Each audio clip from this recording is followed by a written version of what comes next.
Hey, good afternoon, everyone. With Carolina Weather Authority, this is meteorologist Joshua Nagelberg with the latest on Hurricane Sally and how she will be impacting us here in the Carolinas and, of course, across the central Gulf Coast in the next couple of days. This is going to be a nasty storm. We're going to have more changes to the forecast coming. And for you guys to have the latest on that, please subscribe to our YouTube channel. And we'll continue to post videos, maybe do some lives as we get closer to the event here in the Carolinas. Hard to believe, though, we've got a tropical system in the Gulf. It's just a gorgeous day outside. I'm seeing 74 degrees and 50% humidity at my house in Raleigh. And it's certainly a nice change from the hot, wet weather we've had for the majority of the summer and early part of September.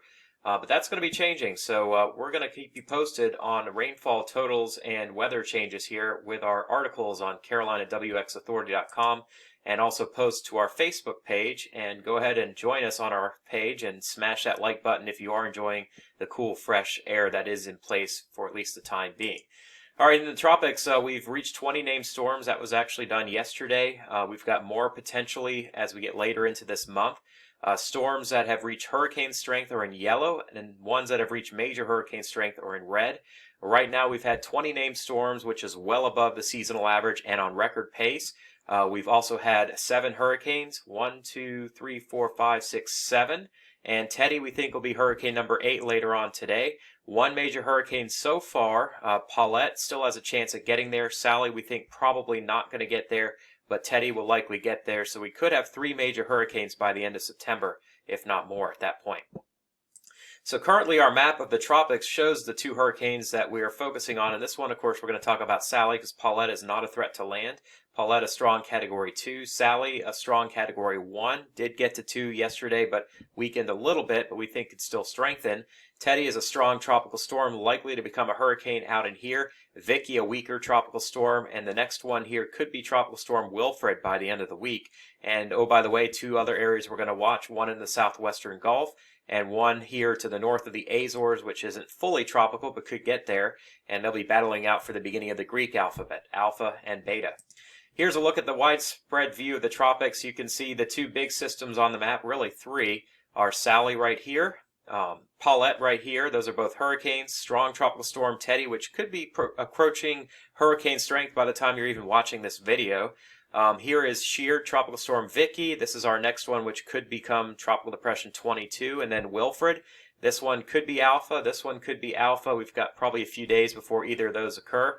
And here's the remains of tropical storm Renee, which is just a low cloud swirl. Nothing else in between or of immediate threat to the Carolinas. So that is the good news, I guess. Here's a visible of Hurricane Sally, and we do see the storm is pretty much stalled off to the east of the southeast Louisiana coast and south of Mobile Bay, Alabama. Not moving much today at all, sitting and spinning and maintaining strength. Perhaps has a window to strengthen a little bit more. Aircraft have been flying through the center, and they have shown a very slight drop in the pressure, but not much. Winds remain at hurricane intensity. I'm going to show you this one oil platform, which is 50 feet up, KVOA, east of the Louisiana mouth of the Mississippi River, and that's the one that had 100-mile-per-hour winds yesterday, which got this system to Category 2. The winds have kind of dropped off just a little bit as the center has moved away to the west of it, but now you can see the center is starting to kind of drift back towards the east. Really hasn't moved much at all since this morning, which is good news, bad news, and I'll talk about why that is. We do have a hurricane hunter in the plane now sampling the eastern side of the storm, looking to see how big the wind field is, what the temperatures are, what rainfall certainly is, and should be making another pass here pretty soon. But you can see that still flying over the southeastern quadrant of the storm right now, not seeing a whole lot of change in intensity. So right now an 85-mile-per-hour strong Category 1 hurricane. Here is the Chevron oil platform at 53 feet up, so a little bit above, say, maybe 6 or 7 stories high. You can see the winds did measure up to 100 miles per hour at 3 in the afternoon yesterday. That was the upgrade to Category 2. Gusts were over 110 miles per hour, maybe as high as 117. So that was a Category 2 hurricane. Now the storm center did move away to the west a little bit, and so wind speeds dropped off a bit, but now the storm is drifting back to the east and winds have picked back up.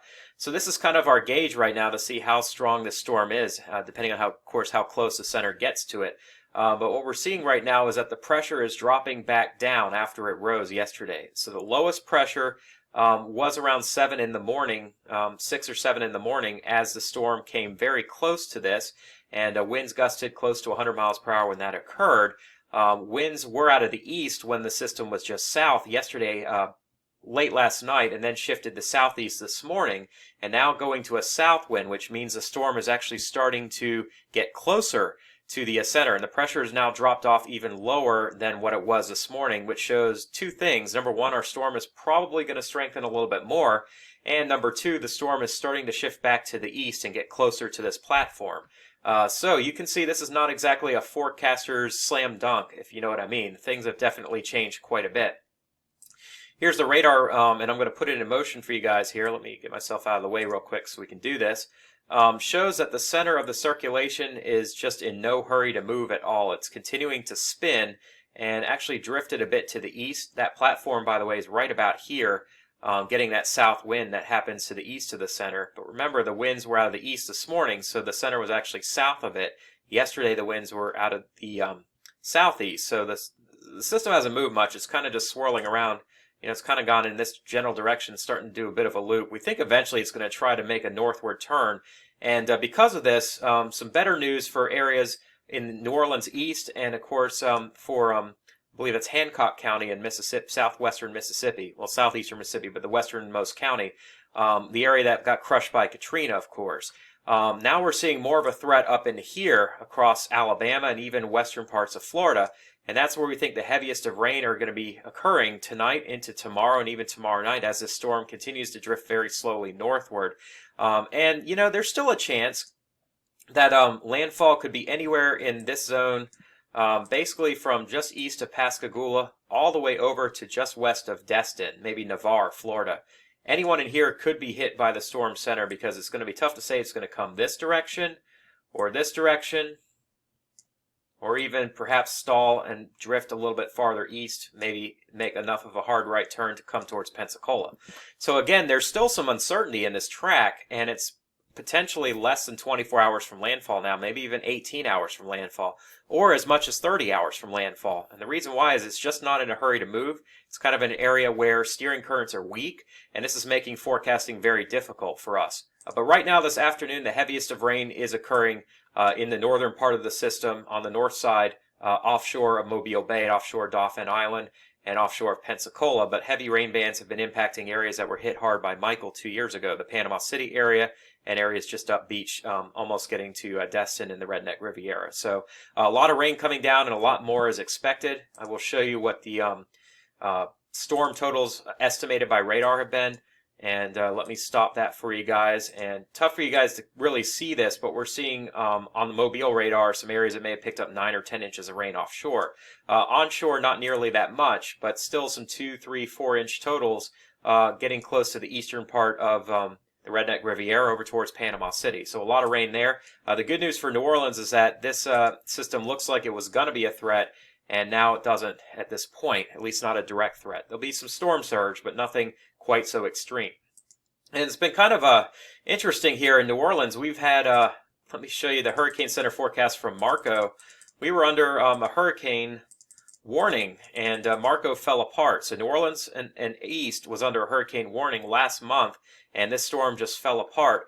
Now with Sally, hurricane warning for New Orleans from a few days ago, that forecast has quickly shifted east as our storm has slowed down, and now New Orleans is no longer under a hurricane warning or even a tropical storm warning, as the tropical storm warning is just for the immediate coastal sections of southeast Louisiana from Grand Isle up to the Pearl River mouth, and hurricane warning across all of coastal Mississippi and Alabama all the way over to Navarre, Florida. So things can quickly change in a day or two as a storm sits stalled. So we're seeing evacuation recommendations in Alabama across Mobile County in categories zones 1 and 2, including Bayou La Batterie, Dauphin Island, all the way up to close to Mobile. And then in Baldwin County on the east side of Bay, recommended evacuations for the Gulf Shores area and the coastal section, as well as low-lying areas on the east shore of Mobile Bay across southern Baldwin County. This includes Daphne, Fairhope, Point Clear. So right now, nothing mandatory, but certainly recommended. Look at the model guidance shows that eastward shift. No one going into Louisiana anymore. Pretty much all Alabama. One model still showing eastern Mississippi. The other showing far western parts of Florida, but we think this will be coming up Mobile Bay or maybe just to the east over Baldwin County. Intensity forecast has dropped off just a little bit now. Our storm has kind of stalled and upwelled a little bit, so it's not strengthening intensely, but could still get back to Category 2 or at least high Category 1. And then after landfall, which could be in 24 hours or less, we'll see a drop-off. And the newest models should be rolling in soon. I don't have them just yet for you. And then a look here at the H-WRF, and had this loaded but had to reload it. The H-WRF from Sally shows landfall. Let me zoom in for you guys here real fast. Shows landfall is likely to occur over Dauphin Island and then moving right up Mobile Bay, which is going to be really bad storm surge-wise for the Mobile Bay area, especially the eastern side of it, as well as coastal Baldwin County. This is going to be 4 or 5 in the morning tomorrow. And then moving into Mobile and weakening as we get into the afternoon tomorrow, and eventually raining itself out over inland Alabama on Thursday and inland Georgia by Thursday night. But in the Carolinas, we're going to get that moisture heading in our direction as well.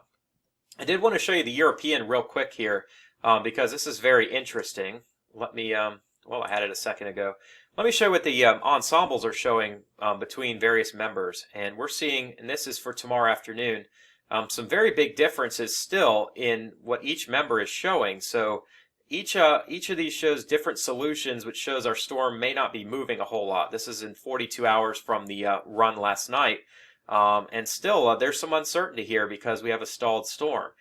So it's not a slam dunk yet just because the models agree that this is going to go right up Mobile Bay. In fact, the Icon model shows deepening and a bit of a drift to the right and landfall not until tomorrow afternoon. Actually almost all the way over to Pensacola, and then that heavy rain spreads inland into Georgia on Thursday morning, and then into the Carolinas Thursday afternoon and night, and still kind of wet Friday morning. And this is kind of our slower solution. And oh, by the way, here's the next potential system. Not really a threat, but something worth watching down the road. It looks like it'll get blocked by this big high pressure zone. The GFS model shows the heavier rains moving inland Wednesday night, Thursday morning, and then spreading into the Carolinas, the western parts of the region Thursday afternoon, the central and eastern parts Thursday night, and even southeast Virginia. The Canadian model is a little bit slower and has the heavy rain not getting out of the Carolinas until Friday morning, and really still some rain right through Friday night. So it could start damp on Saturday if this model is right. That's the Canadian, but then should clear out and be a nice cool, at least majority of the weekend. I did want to show you the newest European model. It shows the latest run of the European shows some very hefty rains possible right across western parts of the Carolinas and spreading eastward across the US 64 corridor.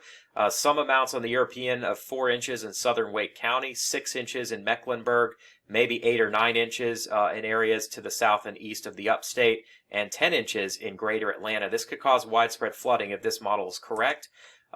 Back to the coast, we're seeing the threat for as much as 25 inches over coastal parts of Baldwin County, so a historic flood is very possible.